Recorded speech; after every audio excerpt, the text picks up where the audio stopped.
Hello friends, welcome to Pebbles. அனைவருக்கும் விநாயகர் சதுர்த்தி நல்வாழ்த்துக்கள். நம்ம இன்னைக்கு செய்ய போறது பால்கோவா மோதகம். தேவையான பொருட்கள் நம்ம மில்க் பவுடர் வந்து 250 grams எடுத்துக்கலாம். இது கூட கொஞ்சமா ஏலக்காய் தூள் ஆட் பண்ண போறோம். ஏலக்காய் தூள் இதுல இருக்கு. 1 டீஸ்பூன் அளவுக்கு நம்ம நெய் யூஸ் பண்ணனும். 100 கிராம் அளவுக்கு சர்க்கரையை பொடி பண்ணி வச்சிருக்கேன். 100 ml milk. இது வந்து குங்குமப்பூவை பால்ல mix பண்ணி வச்சிருக்கேன். இப்போ எப்படி செய்யறதுன்னு பார்க்கலாம். 1 டீஸ்பூன் அளவுக்கு நெய் எடுத்துக்கலாம். அடுத்து பால் ஆட் பண்ணிக்கணும். அதுக்கு முன்னாடி நம்ம பால் பவுடரை கொஞ்சம் தண்ணியில் கரைச்சி வச்சிட்டோம்னா கொஞ்சம் கட்டி இல்லாமல் இருக்கும். இது வந்து ஈஸி மெத்தட், அதுக்காக நான் உங்களுக்கு சொல்கிறேன். இந்த மாதிரி கரைச்சி வச்சிட்டிங்கன்னா நம்ம வந்து சூடான பாலில் ஊற்றுறப்ப என்னென்னா ஈஸியாக இருக்கும். நம்ம டைரெக்டாக போட்டோன்னா நிறைய கட்டியாக பிடிச்சிக்கும். பால் பவுடர் வந்து இதே மாதிரி எல்லா பால் பவுடரையும் நம்ம மிக்ஸ் பண்ணி வச்சுக்கலாம் தண்ணியில். 250 grams அளவுக்கு மில்க் பவுடர் வந்து நம்ம தண்ணியில் வந்து இந்த மாதிரி நல்லா பீட் பண்ணி கட்டி இல்லாமல் கரைச்சி தனியாக எடுத்து வச்சுக்கலாம். ஒரு சிலர் என்னென்னா நம்ம டைரெக்டாக அப்படியே மில்க் பவுடர் ஆட் பண்ணிங்கன்னா நிறைய கட்டியாக இருக்கும், அதாவது ரொம்ப நேரம் எடுக்கும். அதனால் நம்ம இந்த மாதிரி செஞ்சோன்னா கொஞ்சம் ஈஸியாக இருக்கும். தண்ணியில் கரைச்சிட்டு பண்ணிங்கன்னா அதுக்காக தான் இந்த மெத்தடு. இப்போ நல்லா கரைச்சிட்டோம். ஃபோர்க் இருந்துச்சுன்னா நல்லா பீட் பண்ணிக்கோங்க, கட்டி எல்லாமே கரைஞ்சிடும். இல்லைனா பிளண்டர் இருந்தாலும் ஓகே. அவ்வளோதான். இப்போ நம்ம 1 டம்ளர் அளவுக்கு பால் ஆட் பண்ணிக்கலாம். அடுத்தது பால் பவுடர் நம்ம கரைச்சி வச்சுருக்கிறோம், அதை அப்படியே ஆட் பண்ணிக்கலாம். இதை நல்லா மிக்ஸ் பண்ணி விடுங்க. கொஞ்சம் தண்ணி விட்டுட்டு கரைச்சிக்கலாம். இதில் இருக்கிற தண்ணியும் ஆட் பண்ணிக்கலாம். இதை அப்படியே கையெடுக்காமல் நல்லா மிக்ஸ் பண்ணிகிட்டே வாங்க. இதுக்கப்புறம் நம்ம இந்த சஃப்ரான் மில்க்கையும் ஆட் பண்ணிக்கலாம். ஒரு சிலருக்கு வந்து இது வந்து ஆப்ஷனல் தான், நான் வந்து சஃப்ரான் மில்க் ஆட் பண்ணுறது. இல்லைனாலும் நம்மளுக்கு வந்து மோதகம் வந்து என்னென்னா வெள்ளை கலரில் இருக்கும், இது வந்து லைட் எல்லோவாக இருக்கும். அவ்வளோதான் டிஃப்ரென்ஸ். மீடியம் ஃப்ளேமுக்கு மாற்றிட்டு நல்லா மிக்ஸ் பண்ணி விடலாம். இந்த மாதிரி இருக்கும். இன்னும் நல்லா திக்காகணும். நல்லா கைவிடாமல் மிக்ஸ் பண்ணிகிட்டே இருங்க. பார்த்திங்கன்னா நல்லா சுண்டிடுச்சு. இன்னுமே நல்லா சுண்டணும். இந்த ஸ்டேஜில் நம்ம ஒரே 1 டேபிள் ஸ்பூன் நெய் விட்டுக்கலாம். கொஞ்சமாக விட்டால் போதும். இன்னும் ஆல்ரெடி மில்க் பவுடருங்கிறதுனால உங்களுக்கு இதுலேயே வந்து நல்லா கெட்டியாகணும், நல்லா சுருண்டு வரணும், இன்னும் கொஞ்சம் திக்காகணும். நம்ம அதுக்கப்புறம் ஆற வச்சு சுகர் பவுடர் ஆட் பண்ண போகிறோம். இப்போது ஏலக்காய் தூள் ஆட் பண்ணிக்கலாம். அது ஒரு சிட்டிகை ஆட் பண்ணாலே போதும், அதாவது ஒரு 3 ஏலக்காய் அளவுக்கு ஆட் பண்ணிக்கலாம். இதையும் நல்லா மிக்ஸ் பண்ணி விடுங்க. இப்போ நம்ம ஆஃப் பண்ணிக்கலாம். இந்த மாதிரி சுருண்டு வர ஸ்டேஜில் ஆஃப் பண்ணிவிட்டு வேறு பவுலுக்கு மாற்றிக்கலாம். இது நல்லா ஆறணும். ஆறுனதுக்கப்புறம் நம்ம சர்க்கரை பொடி ஆட் பண்ணிக்கலாம். இது நம்ம வேறு பவுலுக்கு மாற்றிக்கலாம். கொஞ்சம் நல்லா ஆறட்டும். நல்லா ஆறிடுச்சு. பார்த்திங்கன்னா நல்லா கெட்டியாயிடும். இப்போ வந்து நம்ம சர்க்கரை ஆல்ரெடி பவுடர் பண்ணி வச்சுருக்கிறோம், அதே வந்து கொஞ்சம் ஆட் பண்ணிக்கலாம்.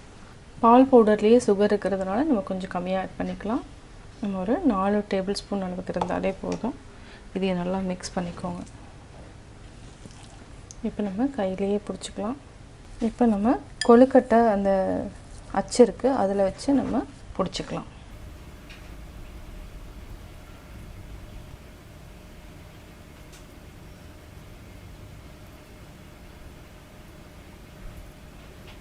இதில் மட்டும் நம்ம ஒரு 2 முந்திரி இந்த மாதிரி எடுத்து வச்சுக்கலாம். இதை அப்படியே க்ளோஸ் பண்ணிக்கலாம்.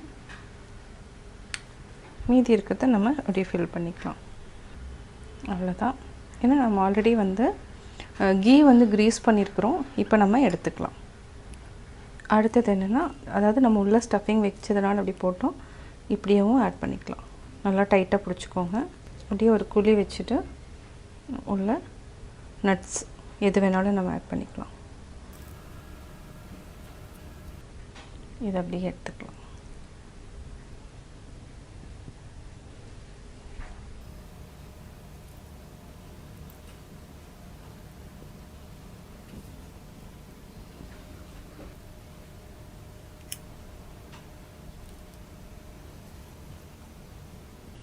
விநாயகர் சதுர்த்தி ஸ்பெஷல் பால்கோவா மோதகம் ரெடி.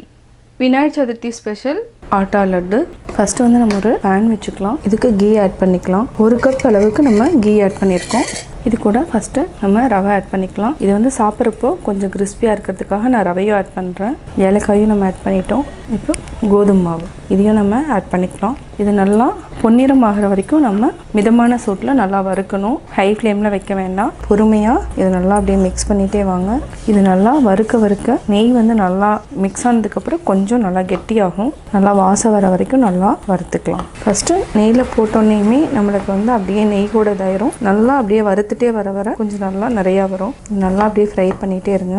அதாவது ஹை ஃப்ளேமில் இல்லை, மிதமான சூட்லேயே நம்ம அப்படியே இதே மாதிரி மிக்ஸ் பண்ணிகிட்டே இருக்கணும். நல்லா வாசம் வர வரைக்கும் நல்லா வறுத்துக்கணும். ஆக்சுவலாக நெய்யில் வந்து நிறையா வறுத்து இதை அப்படியே வந்து கொடுத்துட்டோம்னா சுருமான்னு சொல்லுவாங்க. இது நல்லா குழந்தைகளுக்கு கொடுத்துட்டோம்னா நல்லா ஸ்ட்ரென்த் வந்து நிறையா கிடைக்கும். 3லேருந்து 6 வயசு வரைக்கும் இந்த சுருமா லட்டு கொடுப்பாங்க.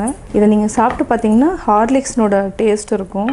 இதே மாதிரி இன்னும் நல்லா வறுத்துட்டே இருங்க. இது நல்லா பொன்னிறம் ஆகிறப்போ என்னென்னா இன்னும் கொஞ்சம் பார்த்திங்கன்னா நிறையா வரும். உங்களுக்கு கீ வந்து நிறையா விட்டுட்டிங்கன்னா இன்னும் 2 டேபிள் ஸ்பூன் மாவும் நம்ம ஆட் பண்ணிக்கலாம். இப்போ வாசம் வர ஆரம்பிச்சிருக்கு. இது நல்லா இதே மாதிரி வறுத்துட்டே இருங்க. நல்லா வறுத்துட்டுருக்கோம். இப்போ முந்திரியும் நம்ம ஆட் பண்ணிக்கலாம். நீங்கள் வேணும்னா பாதாம், பிஸ்தா எந்த நட்ஸ் வந்து எவ்வளோ வேணாலும் நம்ம ஆட் பண்ணிக்கலாம்.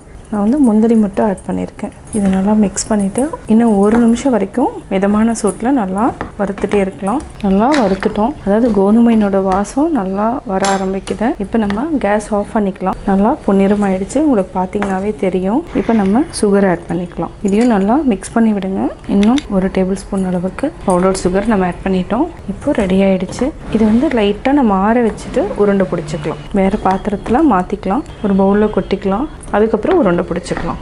நம்ம ஒரு பாத்திரத்தில் மாற்றிட்டோம்.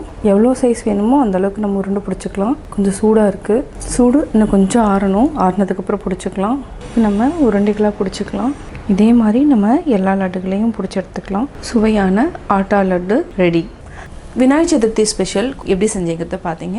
கட்டாயம் நீங்களும் வந்து விநாயகர் சதுர்த்தி அன்றைக்கி ட்ரை பண்ணி பார்த்துட்டு உங்களுடைய கமெண்ட்ஸ் எனக்கு சொல்லுங்கள். லைக் பண்ணுங்கள், ஷேர் பண்ணுங்கள், கமெண்ட் பண்ணுங்கள், மறக்காமல் சப்ஸ்கிரைப் பண்ணுங்கள். அது மட்டும் இல்லாமல் பக்கத்தில் இருக்கிற பெல் ஐக்கானை கிளிக் பண்ணிங்கன்னா நாங்கள் அப்லோட் பண்ணுற வீடியோவை நீங்கள் உடனுக்குடன் பார்த்து தெரிந்து கொள்ளலாம்.